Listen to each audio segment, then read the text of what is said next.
Садақаның әр түрлісі болады, мысалы азық түліктей садақа болады. Сіз біреуге азық түлік бересіз, ол сол азық түлікті жеп бір қуанғанша сізге сауабы жазылды. Садақаның киім түрі болады. Киім дей бердіңіз, киімі тозғанша сізге жазылып тұр сауабы. Біреуге көлік дей бересіз, көлігі сынғанша сізге сауабы жазылып тұр. Солай ғой, Ал енді уақыфтың садақасы, оның уақыты өте кең. Мысалы үшін мынау мешіттер.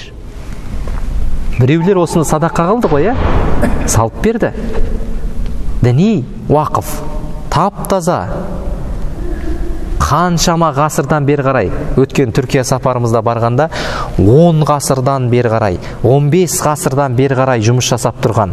Анау Айя София деген мешіттер, мысалы, бұрын мешіт болған жоқ қой енді, христиандардың жаңағы мандат беретін, патшалардың келіп сол жерде салтанатты сарайы болды, Пайғамбарымыз саллаллаху алейхи вассалам дүниеге келмей тұрып басталған оның құрылысы, білесіз бе, Айя Софияның? Бүгін әлі намаз оқып жатырмыз соның ішінде. Пайғамбар саллаллаху алейхи вассалам дүниеге келіп кеткен 15 ғасыр болды. Қаншалаған сауаптар кетіп жатыр егесіне, салған адамға. Уақыт деген осындай дүние.